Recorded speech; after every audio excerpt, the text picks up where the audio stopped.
মাধ্যমিকের পরে কী নিয়ে পড়ব, উচ্চ মাধ্যমিক ছাড়া আর কি করা যায়? তো এইসব প্রশ্নের উত্তর নিয়ে আজকের ভিডিও।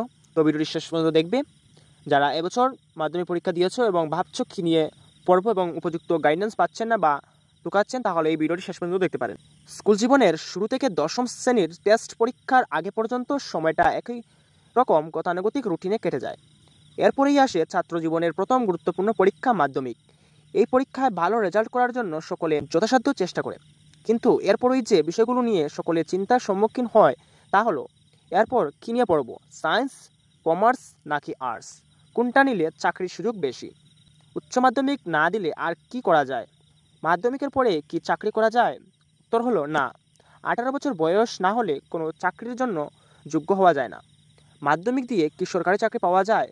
মাধ্যমিক যোগ্যতায় চাকরি পাওয়া সম্ভব, কিন্তু 18 বছর বয়স না হলে সম্ভব নয়। এইসব প্রশ্নের উত্তর জানতে সম্পূর্ণ ভিডিওটি দেখতে হবে। বেশিরভাগ শিক্ষার্থী মাধ্যমিকের পর এই ধাপটিকেই বেছে নেয়। স্কুল থেকে কলেজে ভর্তি হওয়ার জন্য অন্যতম গুরুত্বপূর্ণ পরীক্ষা এটি। সাধারণত 3টি বিভাগের উপরেই এই পরীক্ষা হয়: সায়েন্স বা বিজ্ঞান বিভাগ, বাণিজ্য বিভাগ বা কমার্স এবং কলা বিভাগ বা আর্টস। বহু ছাত্রছাত্রী এই নিয়েই চিন্তা করে যে এর মধ্যে কোনটা সে নেবে, সায়েন্স, কমার্স নাকি আর্টস, কোনটা ভালো। কোনো বিষয়কেই ভালো বা খারাপ বলা কোনো মাপকাঠি কারোর কাছে নেই। আগ্রহ ও উদ্যম থাকলে যে কোনো বিষয় নিয়েই সুপ্রতিষ্ঠিত হওয়া যায়। তবুও বরাবর সায়েন্সকেই আলাদা নজরে দেখা হয়। অনেকে তো সায়েন্স না পেয়ে অত্যন্ত হতাশ হয়ে পড়ে। এরম বাবা বোকামি ছাড়া কিছুই নয়। এর মান বাকি 2 বিভাগের থেকে উঁচু নাই হবে, তাহলে সবাই কেন সায়েন্স নেওয়ার জন্য আদা জল খেয়ে লেগে পড়ে? এর প্রধান কারণ হলো, সায়েন্স নিয়ে পড়লে পরবর্তীতে যদি মনে হয় বিষয়গুলো কঠিন বা সামলানো যাচ্ছে না, তাহলে যে কোনো সায়েন্স এর ছাত্রছাত্রী উচ্চ মাধ্যমিকের পর কমার্স বা আর্টসের যে কোনো বিষয় নিয়ে কলেজে ভর্তি হতে পারে। কিন্তু এর উল্টোটা কখনো সম্ভব নয়। অর্থাৎ কোনো কমার্স বা আর্টসের ছাত্রছাত্রী চাইলেও আর উচ্চ মাধ্যমিকের পর সায়েন্সের কোনো বিষয় নিয়ে পড়তে পারবে না। এছাড়া যদি আগে থেকেই মনস্থির করা থাকে ডাক্তারি বা ইঞ্জিনিয়ারিং পড়ার, তাহলে তো সায়েন্স না নিয়ে উপায় নেই। কিন্তু এরম ইচ্ছা যদি না থাকে, তাহলে সায়েন্স নিতেই হবে এরকম কোনো কথা নেই। আমাদের শিক্ষা ব্যবস্থাতে মাধ্যমিকের পরে 4টি স্ট্রিম নিয়ে পড়া যায়। বাংলা ও ইংরেজি আবশ্যিক। এছাড়া যে বিষয়গুলি নেওয়া যায় তা হলো, পিওর সায়েন্সে রয়েছে অঙ্ক, পদার্থবিদ্যা, রসায়ন, যদিও সাথে কম্পিউটার বা জীববিজ্ঞানও রাখা যায়, কিন্তু আবশ্যিক নয়। তাহলে বেশিরভাগ ছাত্রছাত্রী কম্পিউটার বা জীববিজ্ঞান সাথে রাখছে কেন? কারণ সবচেয়ে ভালো নম্বর পাওয়া 5টি বিষয়ের উপরেই টোটাল করা হয়। যে বিষয়গুলোতে বেশি নম্বর পাবে তার নাম্বারই যোগ হবে। যদি কোনোটাতে কম পাও, সেটার নম্বর যোগ হবে না। বাংলা ও ইংরেজি বাদে, কারণ এগুলো আবশ্যিক বিষয়। ধরো তোমার সাবজেক্ট কম্বিনেশনে আছে বাংলা, ইংরেজি, অঙ্ক, পদার্থবিদ্যা, রসায়ন। ধরো সব বিষয়ের চেয়ে তুমি রসায়নে কম নম্বর পেলে উচ্চ মাধ্যমিকে, তাহলে তোমার টোটাল কমে যাবে, কলেজে ভর্তি হতে সমস্যা হবে। কিন্তু সাথে যদি জীববিজ্ঞান থাকে এবং তুমি যদি জীববিজ্ঞানে রসায়নের চেয়ে বেশি পাও, তাহলে জীববিজ্ঞানে প্রাপ্ত নম্বরেই টোটালে যোগ হবে, ফলে কোনো অসুবিধা হবে না।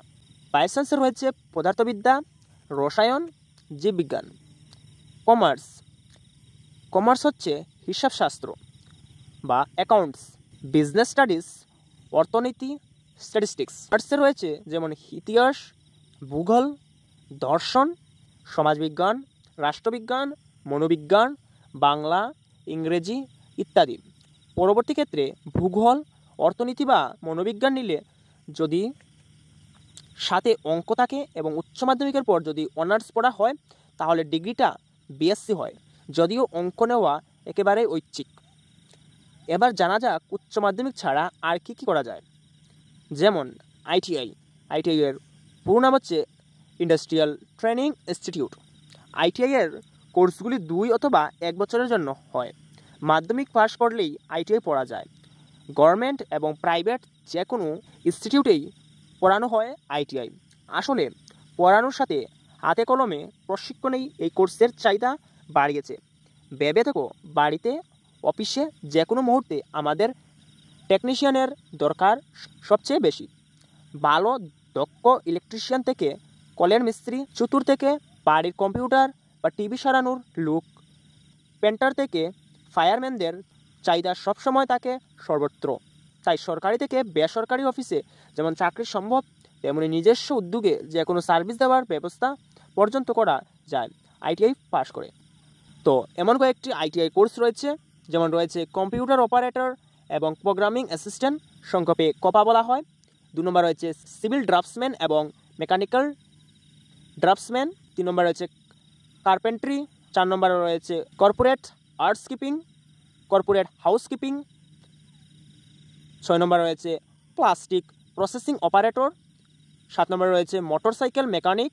8 নম্বরে রয়েছে কম্পিউটার হার্ডওয়্যার অপারেটর।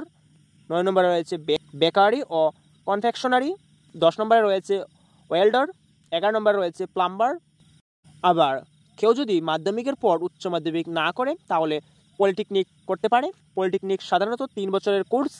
এই কোর্সেও হাতে কলমে শিক্ষাকেই প্রাধান্য দেওয়া হয়। পাশ করার পর জুনিয়র ইঞ্জিনিয়ার হিসাবে তারা কর্মক্ষেত্রে প্রবেশ করে। এটা ডিগ্রি কোর্স নয়, তাই পাশ করলে এই কোর্সের ভ্যালু ডিপ্লোমা বা গ্র্যাজুয়েট নয়, শুধু ডিপ্লোমা গ্র্যাজুয়েট নয়। যেহেতু উচ্চ মাধ্যমিক পাশ না করেই এটা পড়া যায়, তাই একাদশ ও দ্বাদশ শ্রেণীর সিলেবাসের সাথে এর মিল পাওয়া যায়। এবার দেখা যাক পলিটেকনিকে কী কী কোর্স করা যায়। আসলে যেসব কোর্সগুলিতে ইঞ্জিনিয়ারিং পড়ানো হয় সেই সব কোর্সের প্রায় পলিটেকনিক পড়ানো হয়।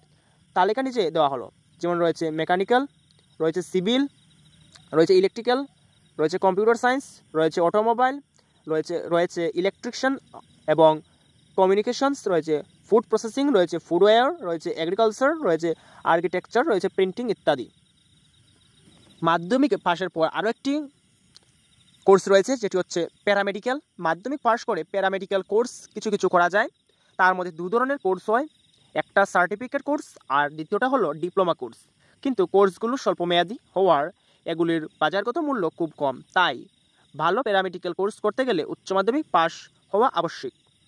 কম্পিউটার ভিত্তিক কোর্সগুলি হচ্ছে ডিটিপি এর অর্থ হলো ডেস্কটপ পাবলিশিং, যেখানে ডিটিপি অপারেটর কোনো আর্টিস্ট বা শিল্পীর আঁকা ছবিকে ডিজিটাল রূপ দেয় যাতে তা কম্পিউটারে প্রিন্ট করা যায় এবং অনলাইনে আপলোড করা যায়। অর্থাৎ কোনো ছবির হার্ড কপি থেকে সফট কপি বানানোর পদ্ধতি হলো ডিটিপি অপারেটরের ডিজাইনিং কম্পিউটার অ্যাপ্লিকেশনে জ্ঞান থাকা আবশ্যক, যেমন অ্যাডবস, সিএসএস ইত্যাদি। ডিটিপি অপারেটররা সাধারণত কাজ করে অ্যাডভার্টাইজমেন্ট এজেন্সিতে, প্রিন্টিং এবং পাবলিশিং সেক্টরে। যদিও কোথাও চাকরি হিসেবে না করেও নিজে বাড়িতে বসে ব্যবসা করতে পারেন, যা উপরি এবং স্বাধীন রোজগার। আমরা রাস্তায় যেতে যেতে যে বিজ্ঞাপনী হোর্ডিংগুলো দেখে থাকি তার বেশিরভাগই ডিটিপিতেই বানানো হয়, তাই এর চাহিদা যথেষ্ট রয়েছে। আরেকটি অন্যতম কোর্স হচ্ছে টালি। টালি হলো একটা অ্যাকাউন্টিং সফটওয়্যার যা যে কোনো ব্যবসার ক্ষেত্রে সমস্ত ধরনের হিসাব নিকাশ করে থাকে এবং কোম্পানির ক্রয়, পারচেস, বিক্রয় অথবা সেল, ম্যানুফ্যাকচারিং, ফিনান্স এর সমস্ত তথ্য এবং হিসাব রাখে। দৈনন্দিন প্রতিটা ট্রানজ্যাকশন টালি সার্ভারেই আপলোড করা হয়ে থাকে।